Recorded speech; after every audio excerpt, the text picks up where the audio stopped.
Hello and welcome to the Essential Reads. My name is Isaac and my goal is to bring to you a bunch of classic audiobooks in an easy and accessible way. We are continuing with Crime and Punishment by Fyodor Dostoyevsky, and this is Part 3, Chapter 3. Let's begin. "He's recovered!" Zosimov cried merrily as he greeted the newcomers. He had arrived some 10 minutes before, and was sitting in the corner of the room he had occupied the previous day, on the sofa. Raskolnikov was sitting in the corner opposite, with all his clothes on, having washed himself thoroughly and combed his hair. Things he had not done for a long time. The room filled up at once, but even so, Nastasia succeeded in following the visitors in, and began to listen. It was true, Raskolnikov had almost recovered, particularly by comparison with the day before, though he was still very pale, distracted, and morose. Outwardly, he looked like a man who had been wounded, or is in severe pain. His eyebrows were drawn together, his lips pressed tight, his gaze inflamed. He spoke little and reluctantly, as though he were having to make an effort or were discharging some obligation. And every so often, a vague unease appeared in his movements.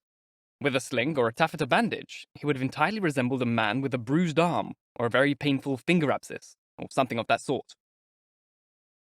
Nonetheless, even this pale and morose countenance brightened up for a moment, as if with a ray of light, when mother and sister made their entrance. But this merely lent the sufferer's expression an additional element of concentrated agony, replacing his previous melancholy and absent-mindedness. The light soon faded, but the look of agony remained. And Zosimov, who was observing and studying his patient with all the youthful fervour of a doctor only just at the beginning of his career, noted with surprise that instead of displaying joy at the arrival of his nearest and dearest, Raskolnikov seemed to show a grim, concealed determination to endure another hour or two of torture, which could now not be avoided. He subsequently observed how almost every word of the conversation that now began seemed to touch some wound in his patient and irritate it. But at the same time, he found himself wondering somewhat at the way in which yesterday's monomaniac, whom the slightest word had plunged into a state bordering upon frenzy, was today able to master himself and conceal his emotions. "Yes, now even I realize that I've almost recovered," said Raskolnikov, kissing his mother and sister affectionately, which at once made Pulcheria Alexandrovna beam with joy. "And I'm not saying that the way I did yesterday," he added, turning to Razumikhin and squeezing his arm in a friendly fashion. "I'm really amazed at him today," Zosimov began, thoroughly relieved at the newcomer's arrival, as in the course of 10 minutes he had already succeeded in losing the thread of his conversation with the patient. "If he goes on like this, in another 3 or 4 days, he'll be quite his old self again. Just the way he was a month, or 2, or possibly 3, ago. I mean, all this began and was on the cards a long time ago, wasn't it? Eh? Will you admit now that you yourself were probably to blame?" he added with a cautious smile, as though he was still afraid of saying something that might irritate him. "It's very likely," Raskolnikov answered coldly. "I say this," Zosimov went on, acquiring a taste for his new role, "because by and large your complete recovery now depends solely on yourself. Now that it's possible to talk to you, I would like to impress upon you how essential it is that the original, as it were, root causes which gave rise to your morbid condition be eliminated. If they are, you'll be cured. If not, it will come back, only worse.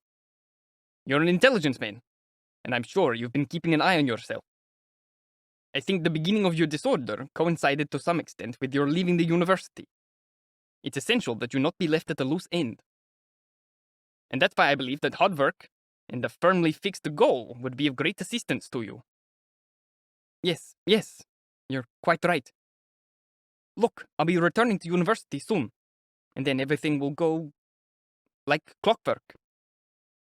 Zosimov, who had begun delivering this sensible advice partially in order to make an impression on the ladies, was naturally somewhat perplexed when, upon concluding his remarks, he glanced at his hearer and observed on the latter's face an expression of undisguised mockery. This only lasted an instant, however. Pulcheria Alexandrovna at once began to thank Zosimov, in particular for having made his visit to their hotel the night before. "What? He was with you at night as well, was he?" Raskolnikov asked, seemingly in alarm. I suppose that means you didn't get any sleep after your journey. Oh, Roger, it was only until 2 o'clock.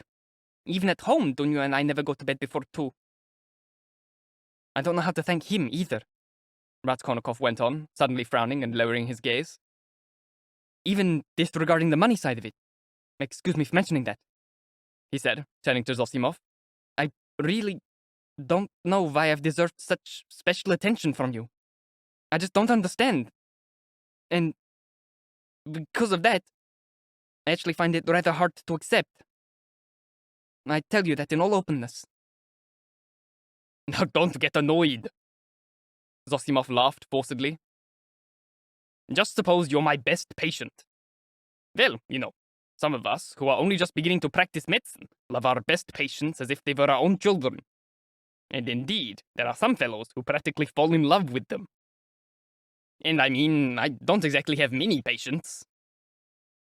To say nothing of him, Raskolnikov added, pointing at Razumikhin. Even though he had nothing from me but trouble and insults. God, what rot he's talking! In a sentimental mood today, are we? Razumikhin exclaimed. If he'd looked a little more searchingly, he would have seen that here, no sentimental mood, but something quite the opposite was involved. Avdotya Romanovna had, however, noticed this. She was keeping a fixed and uneasy gaze trained on her brother. And as for you, mother, I don't even dare to say what I think. He went on, as though he were repeating some lesson he had learned by rote that morning. Only today I have begun to have an inkling of what torments you must have been through here last night as you waited for me to arrive. Having said this, he suddenly, without a word, held out his hand to his sister, smiling. This time, however, the smile contained a genuine, unfeigned emotion. Dunya at once caught and pressed the hand that was extended towards her, relieved and grateful. It was the first time he had said anything to her since their disagreement of the previous day. His mother's face lit up with delight and happiness at the sight of this conclusive and wordless reconciliation of brother and sister. There! That's what I love him for, whispered the forever exaggerating Razumikhin, energetically turning round in his seat. He has these gestures. And how well he does it all, thought the mother to herself. What noble impulses he has now, and how simply and with what tact he put an end to that misunderstanding with his sister yesterday, just by stretching out his hand at the right moment and giving her the right kind of look. What beautiful eyes he has, and how handsome his face is. But good heavens, look at that suit he's wearing. How dreadfully badly he's dressed. Afanasy Ivanovitch's shop boy Vasya has better clothes. Oh, I could just rush up to him and throw my arms around him and cry. But I'm afraid. Afraid. Lord, what's gotten into him? I mean, even when he talks kindly, I'm afraid. But what am I afraid of? Oh, Roger, she said suddenly, entering the conversation in a hurry to respond to the remark he had just made. You could never imagine how unhappy Duneshka and I were yesterday. Now that it's over, we're all happy again to see it won't matter if I tell you. Imagine, we came running here in order to embrace you straight off the train, practically. And this woman... Yes, there she is. Hello, Nastasia. Suddenly told us that you had delirium tremens, and had just given the doctor the slip and gone gibbering out into the street. And that people had set off to look for you. Can you imagine what we felt? I immediately thought of the tragic death of Lieutenant Potenchikov, whom we knew. He was a friend of your father's. You wouldn't remember him, Roger. And who also ran off like that with delirium tremens, and fell down a well in the yard outside. And it wasn't until the next day that they were able to pull him out. And we, of course, thought it was even worse than that. We were going to rush away and look for Pyotr Petrovich in order to enlist his help. Because, we were alone, completely alone. She wailed in a piteous voice, and then suddenly stopped short, remembering that it was still rather risky to mention Pyotr Petrovich, even though they were all completely happy again. Yes, of course, that's all a great shame. Raskolnikov muttered in reply, but with such a distracted, inattentive air that Dunya looked at him in amazement. Now what was the other thing I wanted to say? He continued, making an effort to remember. Yes. Please, mother. And you too, Dunishka. Don't get the idea that I didn't want to come and see you today, but was waiting for you to come to me. What are you talking about, Rodya? Pulcheria Alexandrovna exclaimed, also in surprise. What's he doing talking to us of duty? Dunya wondered. He's making it up and asking to be forgiven as though he were performing a ritual or reciting some lesson or other. I just woken up and was going to come and see you, but my clothes held me up. I forgot to tell her, Nastasia, to clean that blood off yesterday. It was only a moment ago that I managed to get dressed. Blood? What blood? Pulcheria Alexandrovna said in alarm. Yes, don't be upset. It was blood I got on myself yesterday when I was roaming around in a bit of a delirium. I stumbled across a man who'd been run down in the street. A civil servant. In a delirium? But, I mean, you can remember it all? Razumikhin said, interrupting. That's true. Raskolnikov replied to this with a kind of especial thoughtfulness. I can remember it all, right down to the very last detail. And yet, if you were to ask me why I did it, where I was going, or what I said, I wouldn't be able to explain it now.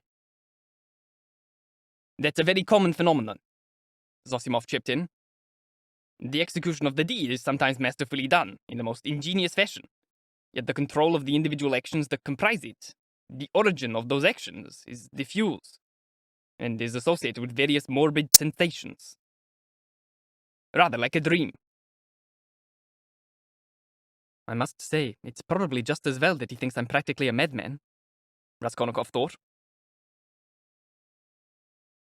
But surely that's true of normal people as well, Dunya commented, looking at Zosimov with unease. An observation not far off the mark, Zosimov replied. It's perfectly true that in that sense, we, all of us, very often, conduct ourselves like madfolk, with the slightest distinction that the mentally ill are a little crazier than we are. And so there it is necessary to draw a line. The harmonious individual, it needs to be said, hardly exists at all. Out of many tens, even hundreds of thousands perhaps, one or two at most are encountered. And even then in rather feeble versions.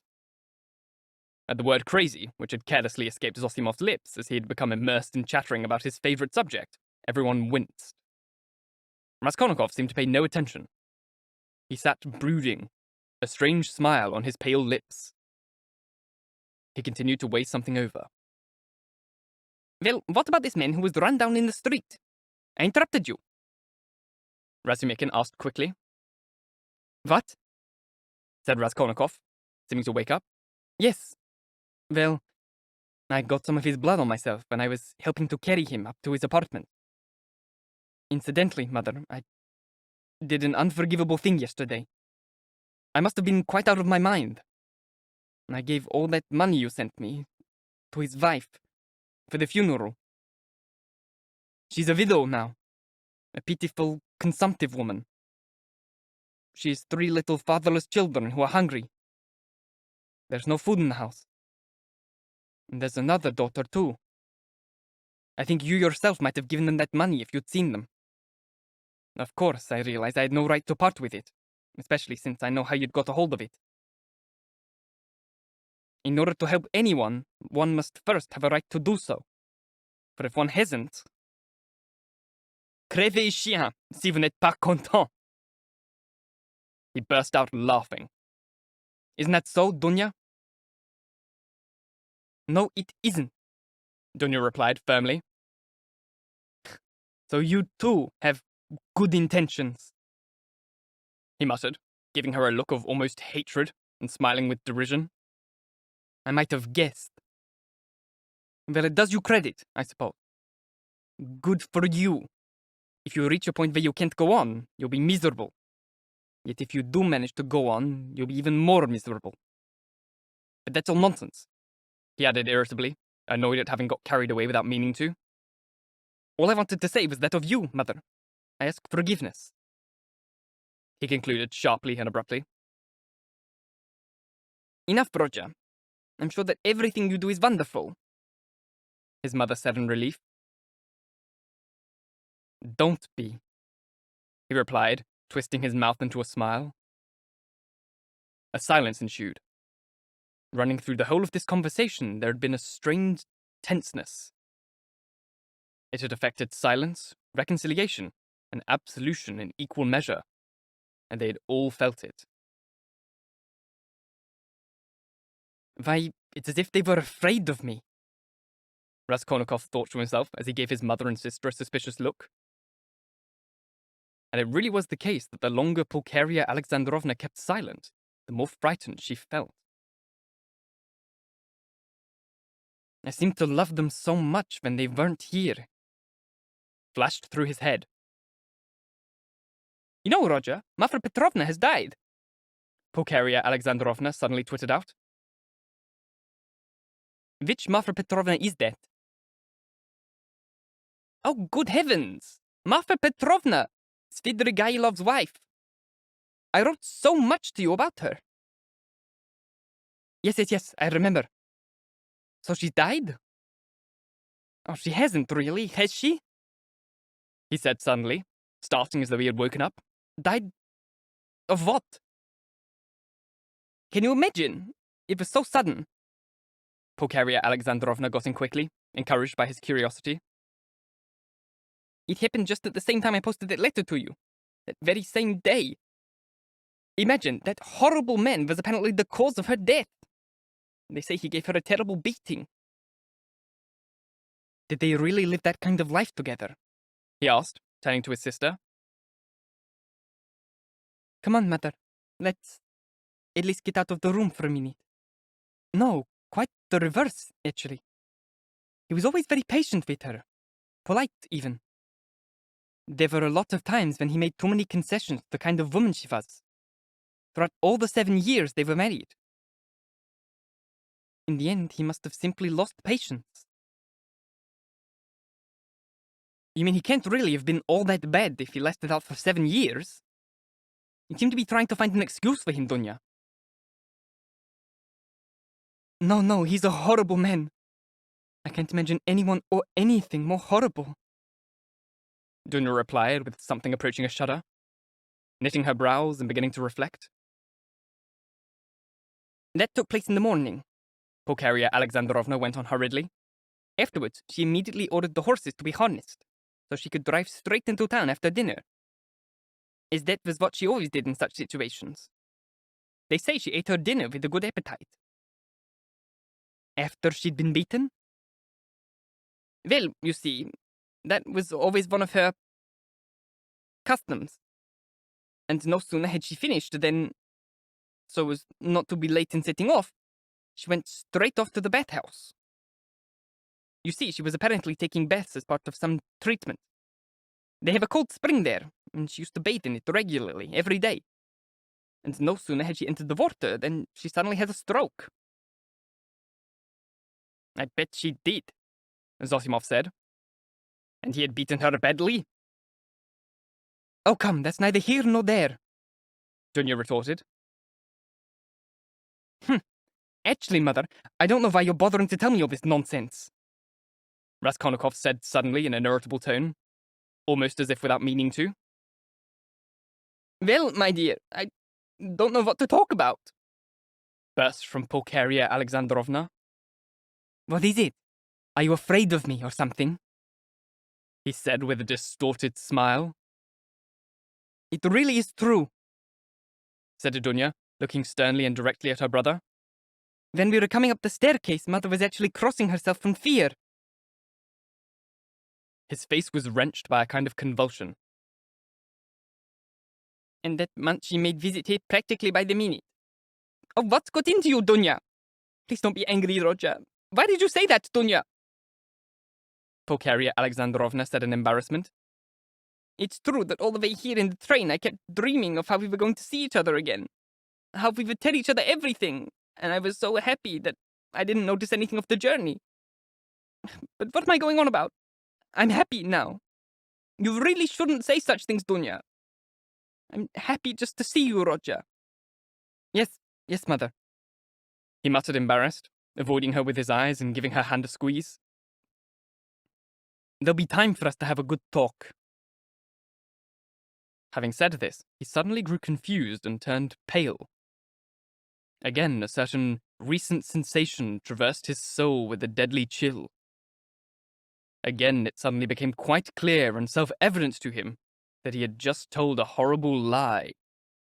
That not only now would there not be time for him to have a good talk, it was now out of the question for him to speak to anyone about anything ever again. The effect on him of this tormenting thought was so powerful that for a split second he almost lost consciousness altogether. He got up from his seat, and without looking at anyone, began to march out of the room. "What's up with you?" Razumikhin exclaimed, catching him by the arm.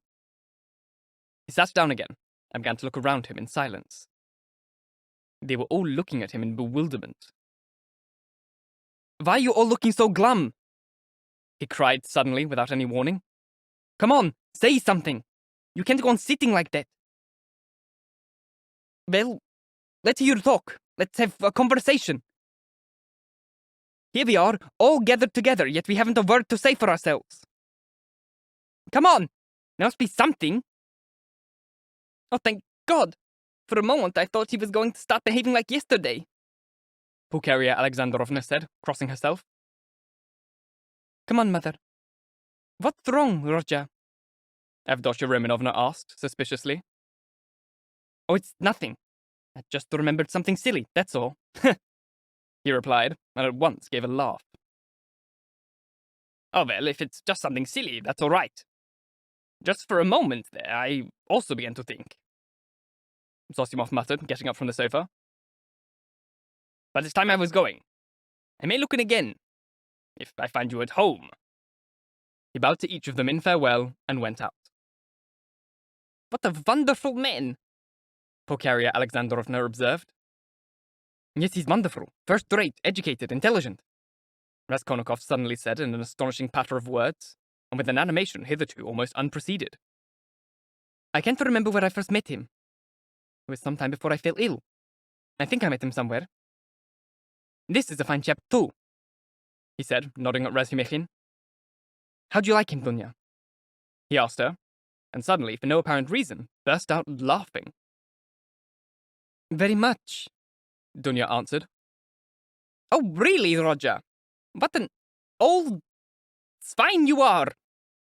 A terribly embarrassed and blushing Razumikhin managed to articulate, getting up from his chair. Pulcheria Alexandrovna gave a slight smile, and Raskolnikov crowed with loud laughter. "Where are you going?"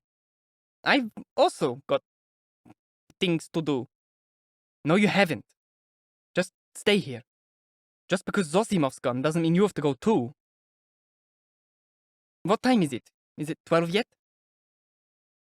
"What a pretty watch that is, Dunya. But why have you gone quiet again? I'm doing all the talking." "It was a present from Marfa Petrovna," Dunya replied. "And a very expensive one, too," Pulcheria Alexandrovna added.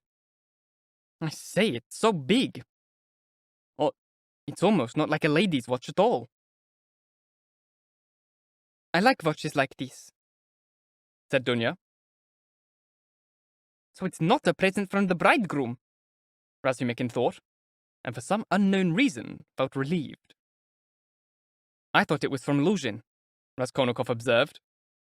"No, he hasn't given Duneshka any presents yet." "Oh, I say! I expect you remember, mother, the time when I too was in love and was going to get married," he said suddenly, looking at his mother, who was struck by the strange manner and tone of voice in which he had begun to talk about this. Yes, dear, I remember."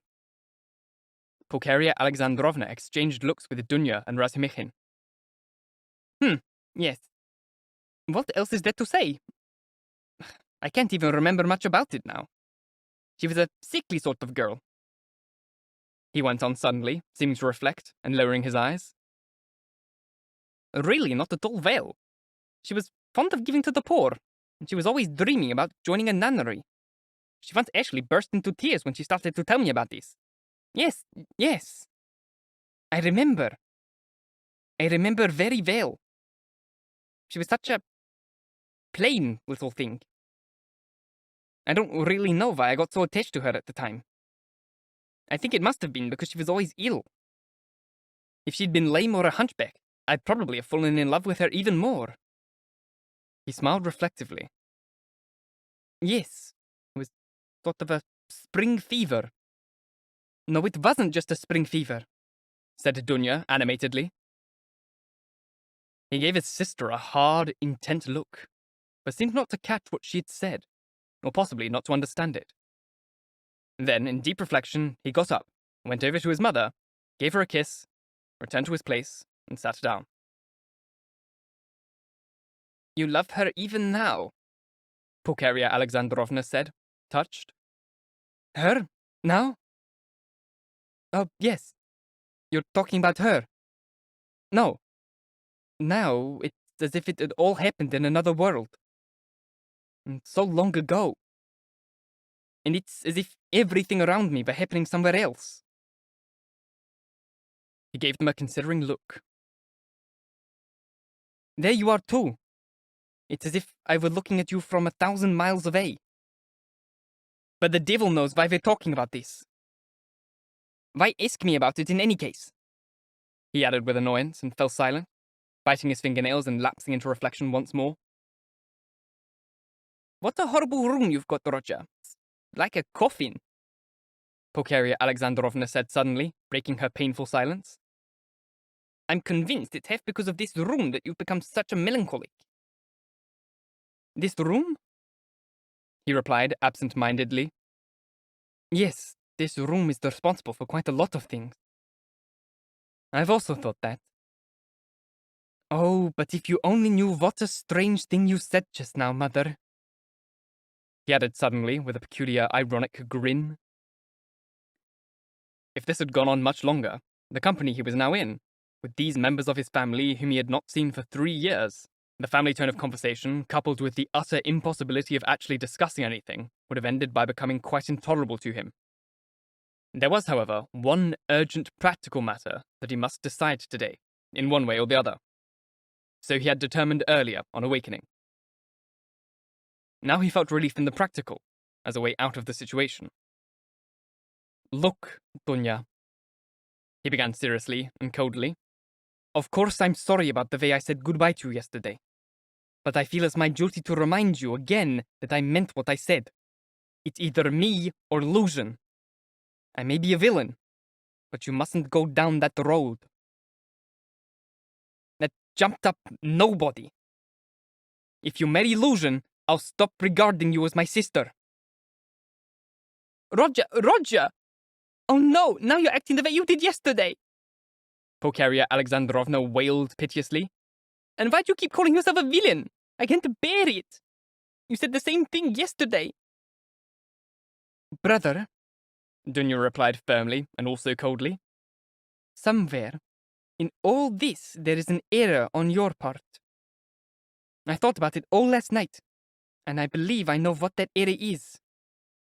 The trouble with you is that you seem to believe I'm sacrificing myself to someone for someone else's sake. That really is not the case. I'm simply getting married for my own sake. Because things are not going well for me. Later on, of course, I shall be pleased if I can succeed in being of assistance to my family. But that is not the principal element in my determination. She's lying, he thought to himself, biting his fingernails in fury. The proud bitch. She doesn't want to admit that she has the ambition to be a benefactress. What arrogance! All these base characters. Even when they love it, as if they hate it. Oh, how I hate them all! In other words, Dunya continued, I'm marrying Pyotr Petrovich because I consider that to be the lesser of two evils. I intend to fulfill decently all the expectations he has of me, and thus I am not deceiving him. Why did you smile like that just now? She flushed, and in her eyes there was a momentary gleam of anger. "Ah, so you're going to fulfill them all, are you?" he asked with a poisonous smile. "Within certain limits. Both the manner and the form of Pyotr Petrovich's proposal showed me at once what he requires. Of course, it's probably true that he has rather too high an opinion of himself. But I hope that he has a high opinion of me, too. Why are you laughing again? Why are you blushing again? You're lying, sister. You're lying for the sake of it, out of sheer female cursedness, just in order to have your own way with me. You can't possibly respect Luzhin. I've met him and talked to him. So what you're doing is selling yourself for money. Or at any rate, acting basely. And I'm glad that you can at least blush about it. It's not true. I'm not lying," Dunya exclaimed, losing all her sang-froid. "I won't marry him unless I'm convinced that he has a high opinion of me and will look after me. I won't marry him unless I'm firmly persuaded that I can respect him. Fortunately, I am so persuaded, and have actually received certain confirmation of that today. And a marriage of this kind is not a vile business, as you call it. Even if you were right, even if I had really decided to do something vile, wouldn't it be cruel of you to say something like that to me? Why do you demand of me a heroism you yourself probably don't possess? That's despotism. It's coercion. If I ruin anyone's life, it will only be my own. I haven't killed anyone yet. Why are you looking at me like that? Why have you gone so pale? Roger, what's the matter with you? Roger, dear. Oh, good Lord, you've given him a fainting fit, Pulcheria Alexandrovna exclaimed. No. It's not that serious. It's not serious. It's nothing. My head started to go round. That's all. It's not a fainting fit. You've got fainting fits on the brain. Yes. Now, what was I going to say? Yes.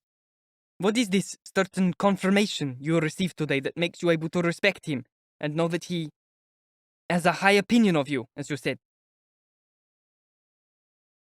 You did say today, didn't you? Or did I mishear you?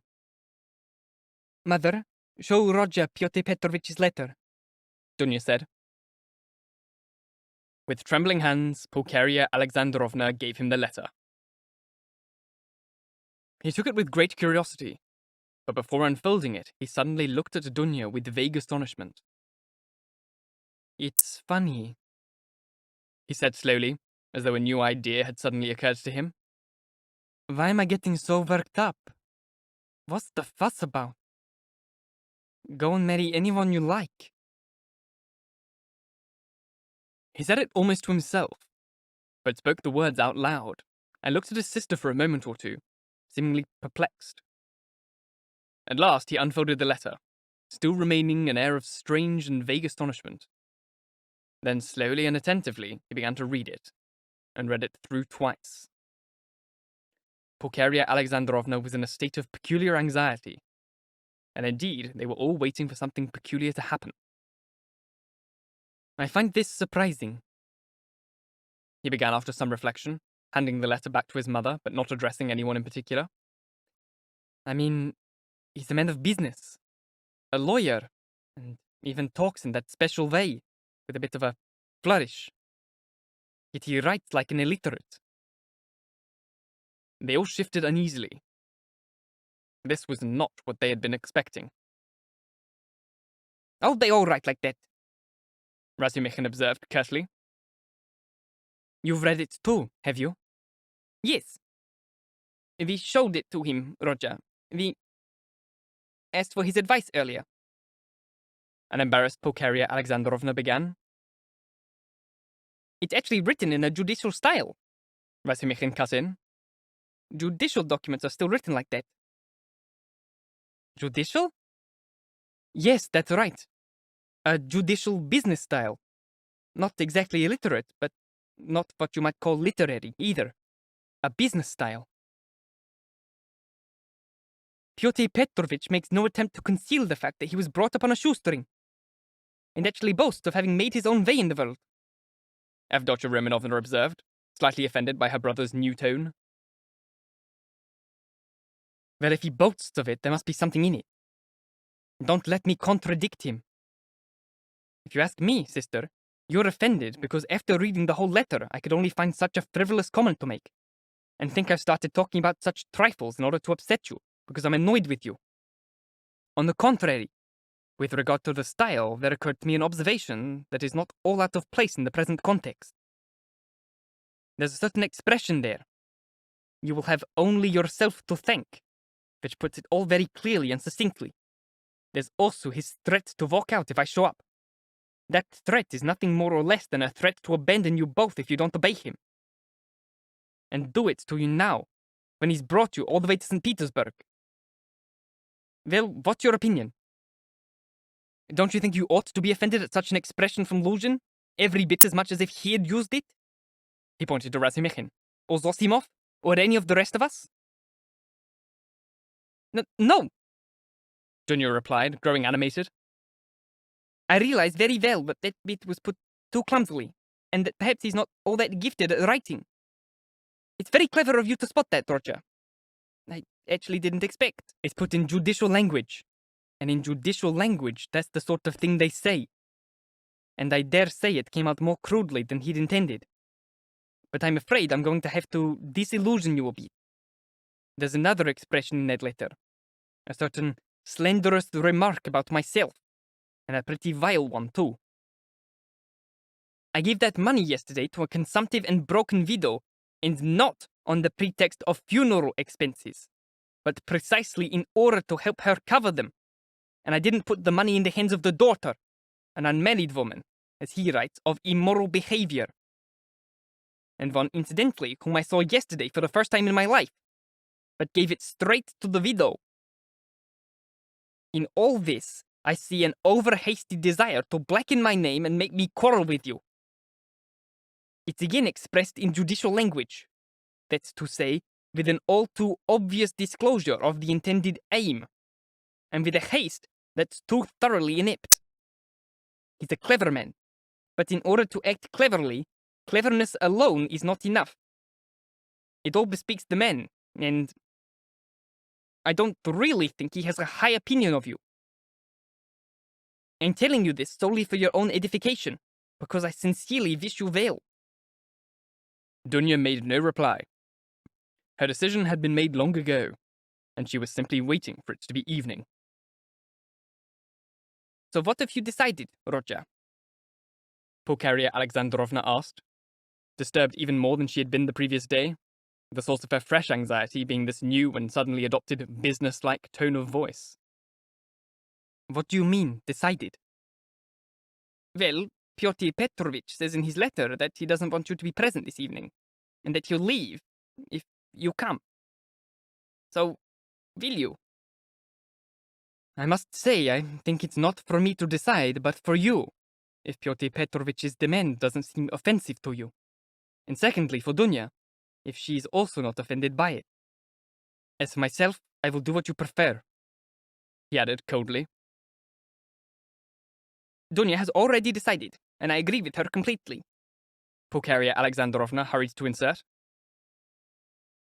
Roger, I've decided to ask you most urgently to be present at this meeting of ours, Dunya said. Will you come? I will. I'd like to ask you to come and join us at 8 o'clock too, she said, turning to Razumikhin. Mother, I'm inviting him too. That's excellent, Dunya. Well, since you're all decided now, let that be the way it's to be. Why, I feel better now. I don't like all that pretense and lying. I'd rather we spoke the whole truth, whether it makes Pyotr Petrovich angry or not. Thank you so very much for listening. If you enjoyed, please like, comment, share, all that jazz. And if you really enjoyed, do subscribe, because there is more to come. It's a long book. We're going to be here for a while. Not even halfway through. If you're listening on podcast, please leave a review, as it helps get this in front of as many people as possible, and reading your reviews really makes my day. Listen on Spotify to help me get the monetization requirements there, which I need to further support this show and, support me in buying groceries and paying rent and etc. Allow me to do this full time, which would be very, very nice. alongside regular voiceover work, etc., etc. If you want to support the show further, there's a Ko-Fi link which is now on screen. You can click there and support the show in a more personal, direct way. And yeah, once again, thank you very, very much for listening. And until next time, bye-bye.